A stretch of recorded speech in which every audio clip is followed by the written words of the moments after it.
భక్త సీకామణులు. పంచభూతాత్మకమైన ఈ సృష్టి చిత్ర విచిత్రమైంది. సృష్టికర్త పరమాత్మ ఆయన మనతో మాట్లాడుతూనే ఉంటాడు. మనకు వినే ఓపిక తీరిక ఉండవు. నాభిలో కస్తూరిని ఉంచుకొని దానికోసం గడ్డిలో వెతికే లేడిలా ఎక్కడెక్కడో స్వామి కోసం అన్వేషిస్తూ ఉంటాం. ఆయన మనలోనే ఉన్నాడు. బుద్ధి అనే శక్తి ద్వారా హెచ్చరిస్తూ ఉంటాడు. అంతరాత్మ ప్రబోధం నిత్యం జరుగుతూనే ఉంటుంది. దాన్ని గ్రహించి అప్రమత్తులం కాకపోవడం మన అవివేకం, అజ్ఞానం. లోచూపు ఉంటేనే ఆయన కనబడతాడు. తన ఇష్టులతోనే మాట్లాడుతాడు. ఇష్టులంటే ఎవరు? ప్రతిఫలపేక్ష వీడి కర్మ చేస్తూ ఫలితం ఆయనకే వదిలేసేవారు.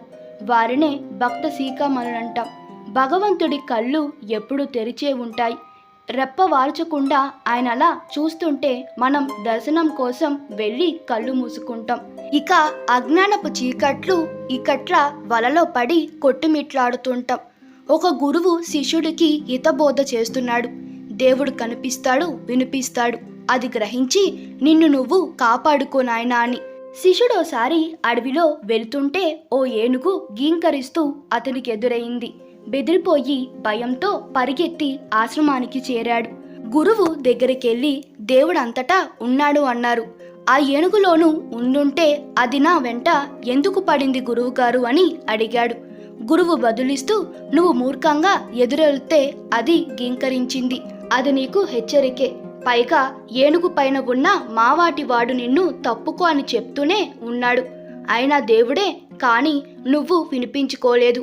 అదే అజ్ఞానం అన్నారు. హరిని హరిగా అహంకారంతో దూషించి కన్న కొడుకు ప్రహ్లాదుణ్ణి చిత్రహింసలు పెట్టిన హిరణ్యకశిపుడు ఆ బాలుడితో శ్రీహరి చెప్పించిన పలుకుల విలువలను అర్థం చేసుకోలేకపోయాడు.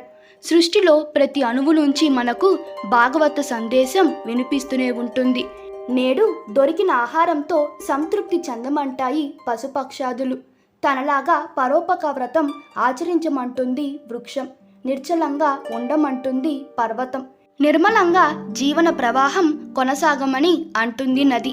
తన దగ్గరొచ్చి నామస్మరణంతో మనశ్శాంతి పొందమంటుంది దేవస్థానం. నీలోని దేవుడు నిన్ను పలకరిస్తున్నాడు, వినమంటుంది ధ్యానం.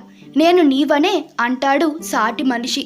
తల్లి, తండ్రి, గురువు, మిత్రుడు ఏదో సందర్భంలో మనకు దారి చూపుతుంటారు, సలహాలిస్తారు, సూచన ఇస్తారు. వీళ్ళంతా దేవుళ్ళు కారా?